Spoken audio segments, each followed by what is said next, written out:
All right, welcome back everybody to Lost in the 80s. Here as always with me is Rich, another Hello. fellow He's member. Today we're going to talk about as we're closing out summer here, coming up on mid-September, we're going to talk about our favorite these activities in the summertime. Those 7 to 12-year-old activities that we did in that range. A lot of fun memories. It was hard to come down with just 10, but we've each got our top 10 list like we normally do. So yeah, we're just going to kind of run through that, talk about some memories and compare notes, and hopefully you guys will enjoy this. Yeah, absolutely. We're looking forward to it. We did want to take just a few seconds and kind of contrast summertime now versus summertime in the 80s. I just remember like getting up in the morning and I couldn't wait to get outside and start doing stuff. And so I think it's different. Like I remember watching my kids in the summertime and they couldn't wait to get up and get on get on their phones or whatever. But I think there's just like of all of the episodes we're going to do,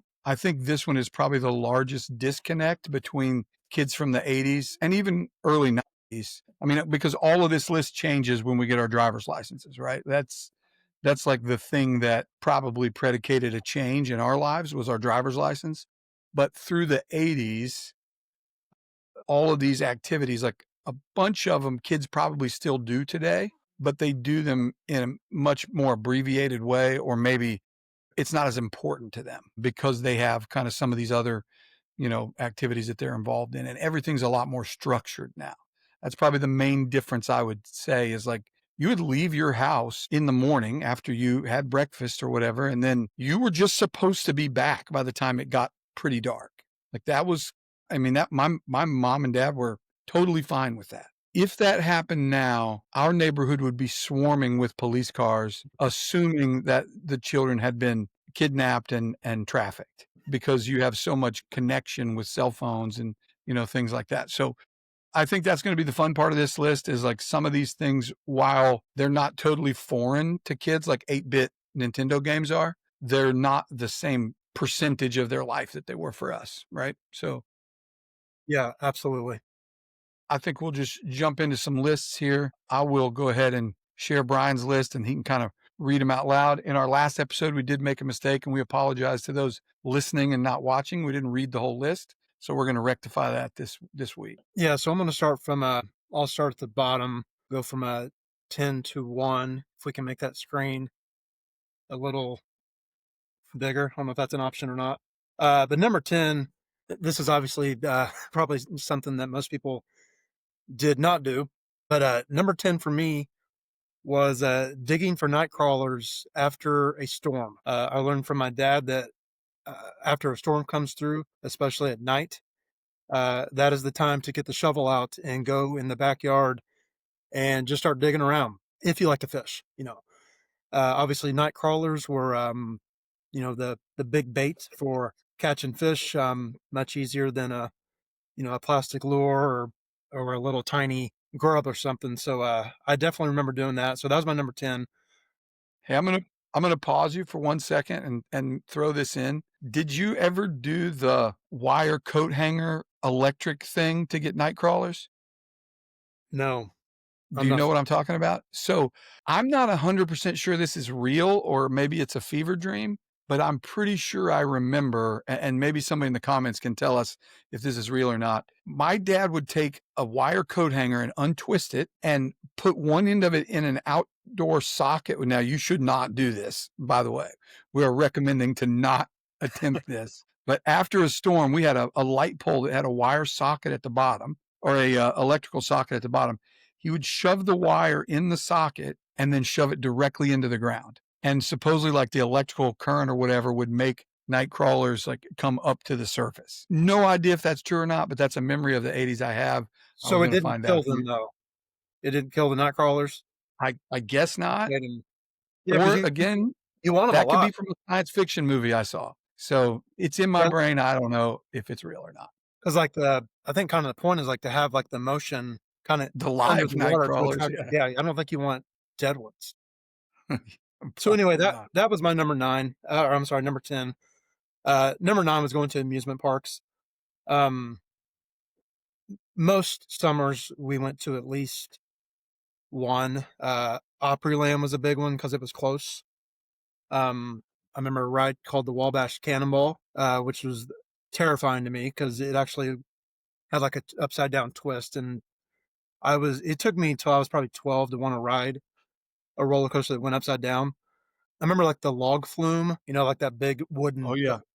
that was always fun. The little what did you call it? Almost like a 16-person float that kind of just like went down a raft, like a rapid, you know what I mean? And you'd run Yeah. into rocks and have stuff splashing and stuff. So those were good times. Kings Island, of course, was one of them. Holiday World, but obviously like the food there at those places, uh, the funnel cakes and that kind of stuff. The little juice boxes and like the little plastic, it would like look like a grenade sometimes, or Oh, you know, yeah. that was good. And of course, speed pitch. Remember doing speed pitch where you'd pay like $3 and you would get three pitches, and if you guessed your mile per hour on your third pitch, you got a helmet. So they would have like pretty much every team on the wall there, and you got to pick your helmet if you guessed your pitch, your speed. So that was always fun. Number eight, I had camping by the pond. We had a pond on farmland that my dad farmed. Um, and having a little camper back there was always fun. My brother and one of our buddies named Josh would always be with us, and doing that was, you got to fish, you got to, cook hot dogs and listen to baseball games on the radio, things like that. I always remember Brad he would fall asleep first, and then Josh and I would stay up just listening to music a lot on a cassette player. So those are good memories. Number six, I'm sorry, number seven. I don't know why they don't do this anymore. It seems like such an easy marketing ploy, but the fact that DQ no longer does the baseball helmet Sundays, I don't understand that. That seems, I mean, even like adults today, like I would still buy those things. Absolutely, and this is not on my list, but kudos to you for a great addition to the list. The DQ Uh, baseball helmets are It awesome. was always fun going for like the random teams, like the Seattle Mariners, or like the Pittsburgh The Pirates had like Brewers. the yellow helmets. Yeah, the Brewers. Just basically anyone that you weren't used to seeing. It was exciting getting those. Like I feel like if they did it today, you'd only have like, like your regional teams. But they literally had every single team, at least in my hometown, Dairy Queen. Um, Number six, I just put summer sleepovers. Usually you'd have three or four buddies, either at your house or you go to someone else's house and you're ordering pizza and getting your chips and snacks and drinks and renting a movie or maybe two movies. Um, and then of course back to our last episode talking about Nintendo, renting a Nintendo game, or maybe your buddy has a game that you don't have, but literally staying up till like 4 or 5 a.m. And then waking up the next day and then still being together. Usually there was one kid that got annoyed. It ended up being like almost like a 3-on-1 type thing. Like maybe three people wanted to do the same activities and the other kid felt left out. I remember that happening a lot, it seemed like, but usually you got over it. And by the end of the day, you were fine. But those were a lot of good memories there. Um, Going to baseball games was huge. We didn't do those things during the school year. I mean, obviously, baseball started when baseball was still, or I'm sorry, when school was still in session, and then it ended when school was still in session. But that summertime, at least for us, I'd say most people went in the summertime as kids. I remember my dad would always act confused, talking to an usher, being like looking at his ticket, like, now where are we at? Like knowing where we were, but he would try to get their attention. And then my brother and I would like sneak around the back and just like go down to the bottom, and try to meet the players and get autographs and balls and things like that. So those are really good memories. Obviously, swimming. I think most towns had a city pool. We had a city pool, and obviously friends that had pools as well. That was always a lot of fun going there. Um, Wiffle ball was huge. I think anyone that played sports, and even if you didn't play sports in school, if you were a boy, you played wiffle ball. So that was a fantastic memory. Making up your own rules. Not everybody had a fence. Uh, so you just kind of make up, your your boundaries, where where a home run is, and things like that. Obviously, taping the bottom of your the handle, uh, you whether it's duct tape or masking tape or whatever, writing your favorite number or favorite player on the barrel of the little yellow plastic bat. But the most fun was obviously when you had a clear shot, you tried to hit your friend as hard as you could with that. Absolutely. You wanted to hurt them. You wanted to leave a welt. That was normally the goal. So that was a lot of fun. Um, Number two, I think this just kind of encompasses the whole thing, but just the fact that there was no school. Leaving at 3 o'clock that last day of school, knowing you had, well, back then it was basically Memorial Day until almost Labor Day. Things are different now, but you almost had a full 3 months of not waking up early and having to, get dressed and go to school. So that was huge. Um, but number one, which I've not seen your list, I'm assuming this is your number one as well. Little League baseball. I So many memories are with are surrounded with Little League. Shout out to anyone who played on a Legion Post 139. Um, I mean, I still so people I see people when they come in the card shop, or if I see them at Walmart or church or whatever, like I'll just see someone and I'll remember like, oh, you played for Index, you played for Tyndall's, you played for the Elks, you played for First Farmer State Bank, you played for Sullivan People State Bank. I think I named everybody there. Did I say Tyndall's? But yeah, there were 6 teams we had, and it was a big deal. They literally put our stats and like game highlights in the paper the next day. Mm. So yeah, that was by far my favorite '80s memory, because I think my first year was 80. Yeah, my first year was 86. So yeah, I had 86, 87, 88, 89. But yeah, those were just some of the best. I mean, you had to try out. Not everybody made it.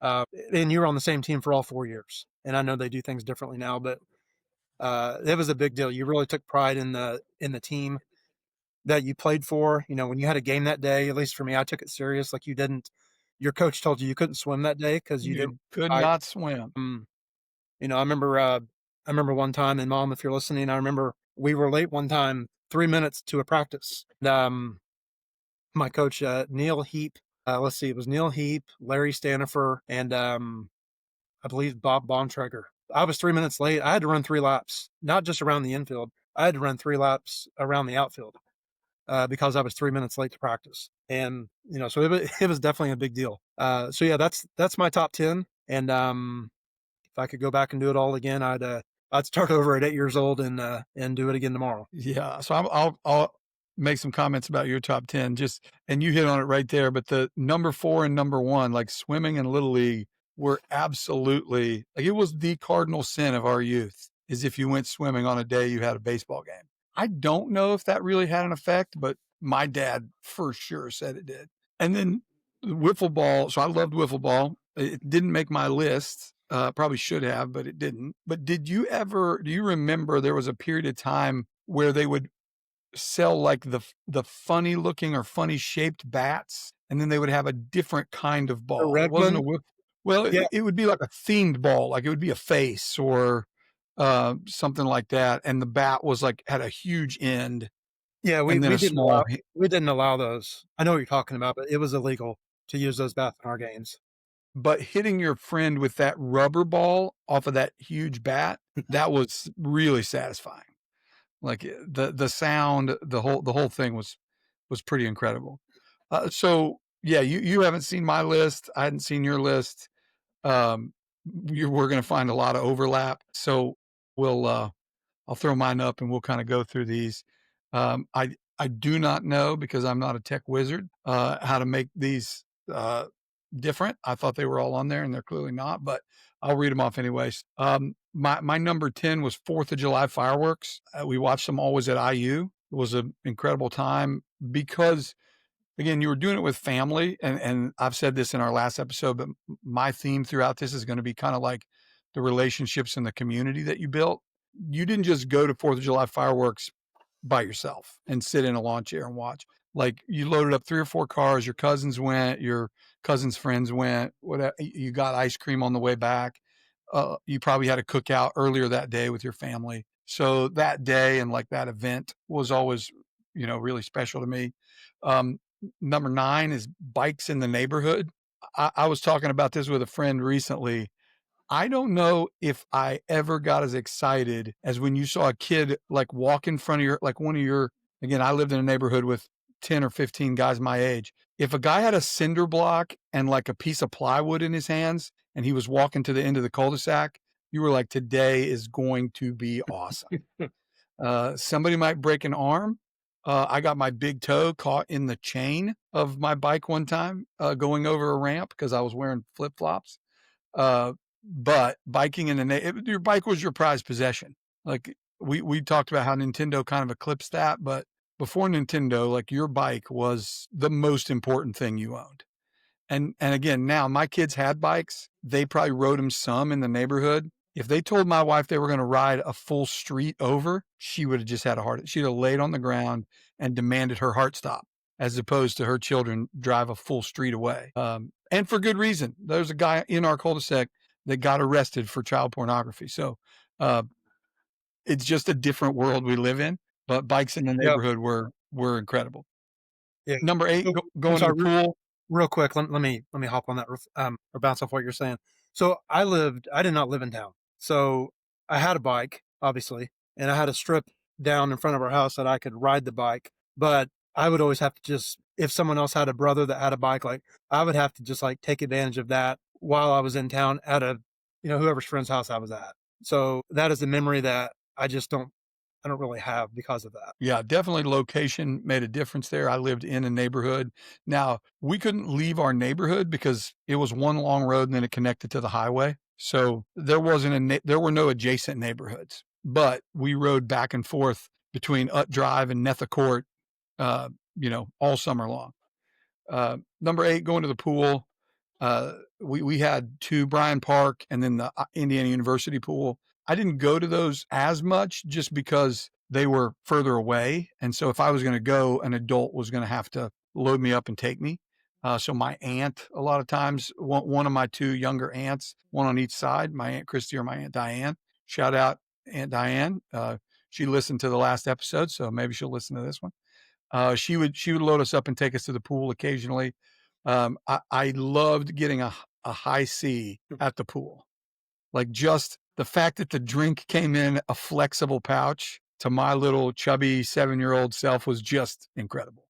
A I was high like, this is C and a high C and like a Capri oh, Sun? Capri Sun. I'm sorry, I said the wrong name. Okay. Capri Sun in Yeah, a pouch. I Yeah. love Capri Suns. Yeah. You Capri got a Suns are Capri definitely the Sun at Bryan Park Pool and life was wonderful. So number 7 is a very specific thing to Unionville, Indiana only. And if you were in Unionville, you'll remember this very well. We had an ice cream social every year. It was at the ballpark at Danny Smith Park. And it had all this, like it had the speed throw and it had great food and a bunch of stuff, but it had a stomper rally.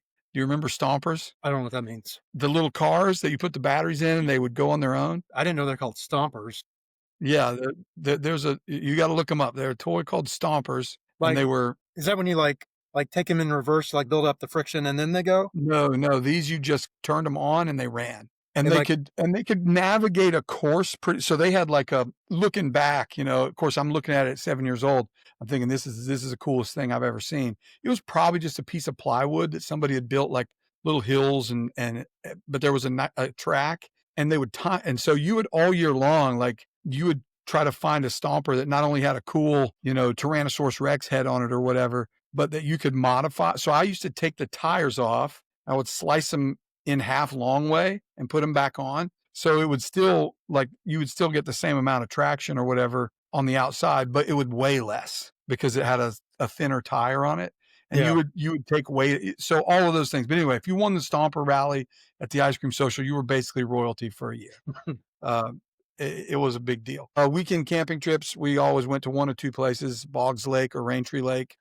My dad was a big fisherman. I absolutely hate to fish, um, because there's so much involved getting ready to fish. I'm like, I just spent 6 hours getting ready to do this activity. and the activity was me staring at this thing in the water that rarely moved. So maybe I just did it in the wrong way. But weekend camping trips were good. Neighborhood baseball and football games. That's we played wiffle ball in those instances as well. But I had a pretty good size yard, and our side yard was we made a baseball field. So we played full. We had enough guys to play like 7-on-7 full baseball, and until we could hit it into the driveway of the next yard, like by our like 6th or 7th grade years, then we would just play regular baseball out there. Riddle Point at Lake Lemon, it's a beach. My Aunt Diane would take me there a lot too. Um, I loved it because I loved the beach. I liked sandcastles. I liked the water, all that stuff. But I really loved sixlets. Do you remember those? Do they kind of look like mini M&Ms? Yes, and they come in like a long, skinny plastic Yeah, tube, I remember and those. you could literally clip the end off and just turn them up and down like half the tube in one bite. Right. Again, as a little, you know, chubby kid, that was sixlets and sandcastles in the beach were awesome. Number 3 was church camp. I had a very specific church camp that I went to every year. Loved it, still love it. Don't go back there anymore necessarily to visit, but if I did and walked on, I love those people, the community there. You know, Keith Thompson and Marty Spear and Larry Dalton and Bruce Roberts and Frankie Gott, all those preachers that ran that youth camp were, you know, were big influences in my life. And some of them have passed away at this point, but a lot of them are still alive. And it was a great time. And it was a week away from your parents. Like I remember the first time going, I was so nervous that I think I took like one shower all week because it's a weird, you know, being away from your mom and you're 9. And my counselor was like, I guess not making. So I came home with like 4 towels that were unused. And my mom was like, well, what is wrong with you? But as I went back I went from 9 to 19. So it was a great place. Number 2, Santa Claus Land. I'm not going to call it Holiday World. I refuse to do that. To me, it was Santa Claus Land growing up. We went, and I put Kings Island on there as well. Hmm. We went to Kings Island and Santa Claus Land probably each once a year. Um, Loved the King Cobra, loved the Beast, loved the Vortex, all those rides. And then number 1, just like yours was, mine's Little League at Danny Smith Park. We did change teams every year. So Really? that was a little different than what you did. And my dad, every year but one, was my coach. And so, which that had its good stuff and its bad stuff, right? Like I got to spend all this extra time with my dad. And looking back now, he worked in Indianapolis. And so, and he got off at, 5 o'clock, like every other normal human being. And practice started at like 6:15. And so he would literally show up in his, shirt and tie and get out of the thing and be slipping on a t-shirt or whatever, and then coach us until, 8 o'clock or whatever that night. But he was also like way harder on me than anybody. We had a girl on our team who was our second baseman. She missed more ground balls than she caught. And my dad's response was always just like, it's okay. You'll get it next time. Good try, buddy. And then I played shortstop and first base and pitched. If I missed a ground ball, I was running laps, like laps until you drop. And I was like, why is this seems like it is not a fair trade-off here. I would prefer to be the girl second baseman at this point. But just like you said, the memories around Little League, I will share one. My last game, we went to Babe Ruth League at 7th grade. So my Yeah. last game at Danny Smith was 6th grade. Um, you're not supposed to swim. Me and my good buddy Aaron Mobley at the time, we swam at a friend's house all day. I was sunburnt beyond recognition. Like I had already blistered. I could barely move. I played first base, so obviously I didn't have to do a lot of running and stuff. But the game was tied in the bottom of the last inning. The bases were loaded. I could barely swing, and I hit a grand slam off the concession stand roof. Walk off grand slam, my last at bat in Little League. It was pretty Probably to one of this the day, greatest moments honestly. of your life. Yeah, right. Like I've had 4 kids. I got married. It's still probably the greatest memory of my life. Is a walk-off grand slam in 6th grade. So Yeah. that's my list. No, that makes sense. Uh, just a couple things talking about, leaving and coming home whenever parents didn't worry about it. A story I had. that kinda goes along with the Little League. We did we had a there would always be a trip after All-Stars where basically anyone who wanted to go to a game, you could basically just, meet on this day. We meet at the Little League field, and we'll take a bus over. It was usually St. Louis or Cincinnati. I remember, I mean, obviously we didn't have phones, but I remember I was with, shoot, I don't remember the friend, but I was with someone. He's like, "Hey, you going to the baseball game?" And I was like, "Oh, is that today?" And he's like, "Yeah, I'm getting ready to go up there." So I was like, "Yeah, I'll go." So I went with him to the field, got on the bus, drove 3 hours, called my parents from a payphone in St. Louis to tell them where I'm at. He's like, "Hey, I'm in St. Louis for this game. I'll be home around 3 a.m." And, I was like, "All right, have fun." Um, but yeah, like you said, it's just such a different world today, than it is, now. Or I'm sorry, Yeah, than it was then. Life 360 didn't exist back then. My wife, which she's the best mom humanly possible. I mean, she just is. She loves her kids in uh, a unbelievable way, but she is a little overprotective. We have our children are all adults. My youngest child is 19 and in college. My oldest kid is 25 and has kids of her own and is married and she's a nurse. We still have all of our children on Life 360, and my wife checks it religiously throughout the day and at night. And if my 21-year-old son, who is a very responsible young man, is not like at home at like 10:30, she's like, call justice and find out why he's not home. I'm like, well, because he's a 21-year-old man. That's why he's not home. And she's like, he might be in trouble. I'm like, well, he bench presses 355 pounds. So I think he's fine. You could just leave him alone a little bit. And yeah, my mom, as long as I was home by dark, or like you said, called him from a payphone and told him when I was going to be home, totally fine. Right, right. So, yeah, I mean, we could obviously this could be a 2-hour episode if we want it to be. We talked about having one, maybe not activity, but one memory that we just kind of remember from summertime. One that I remember was I mean, we went to church Sunday morning, Sunday night, Wednesday night. Every Wednesday night. So obviously it was still daylight then. Got out of church probably around 8:15, and I remember, so if you look out to the come out church and you're facing west, and you can kind of start seeing the sun kind of sink a little bit, having like that orange tint, if you will. There was always a guy in a uh, paramotor or hang glider or something like that. And I guess it was always good to do that either at morning or around dusk. That was always considered the good time for the wind currents or whatever. But I remember walking out every Wednesday night, and you would just see like a silhouette of this guy, going across the skyline. I didn't know who it was. I never, it wasn't like a big story or anything. But that's where the airport was, so I guess he took off from the airport. But I just always remember that.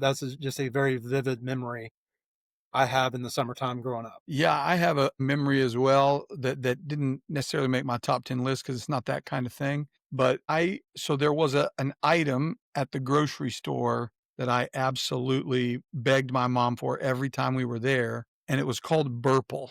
And I know a lot of people do not remember this, but it had like a powdered drink mix already in this accordion shaped canister. And you would open it up, fill it with water, put the lid back on, and then you would, make the accordion motion and mix up the powder. And of course, it was like a tang flavored stuff, or I always got the grape flavored one. But that was the pinnacle of human existence in my life at 6 years old, 7 years old, 8 years, was to get a Burple and go into the backyard, play with my two, Bear and Peanut, my two dogs, and squish that accordion style drink back and forth and make myself a Burple. And it made such an incredible noise when you did it.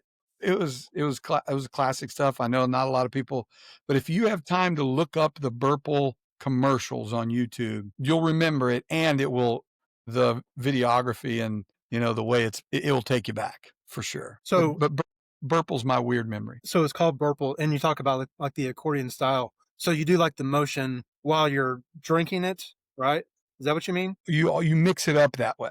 So like Oh, okay. Kool-Aid, you would dump it in your And you stir it. Tupperware thing and stir it up. In this case, you just fill it with water and then you burple it. The- And once you're done burpling, it's fully mixed. I'm sure your family had the speaking of Kool-Aid, like the Mr. Kool-Aid Man pitcher, like the plastic pitcher, like that. That was awesome. Yeah, we had those, but the pictures I remember the most, we had an orange one and a cream colored one, and they were the Tupperware pictures that had, like, the lid that came apart, and it had the little push down thing on Oh, the top, and we used those push down things. When you took the lid apart, we used those and cut out the hole out of biscuits, like the Pillsbury biscuits, and we would throw those in the little Fry Daddy thing, and we'd make donuts. So right. the Tupperware pictures served a dual role of being a drink apparatus and assisting in donut making. Okay, that's fair. Well, yeah, this has been very a lot of good memories. A lot of, and I'm hoping everyone listening will have their own memories that they think about. I'm sure a lot of what we mentioned, they will they can think of those things in their own life as well. So yeah, it's been fun Yeah, thinking of subscribe, listening. comment, click the bell, do all those things. We'd love more subscribers. I get a lot of messages from people who listen and said, "Hey, this is great, but we definitely want you to subscribe." So do that, and in the comments, maybe say something a list you'd like us to go over, stuff from the '80s, and we'd love to have some audience participation there. Yep, absolutely. So, all All right, right, guys, guys, everyone has a good take day. care. Yeah, we'll see you next time.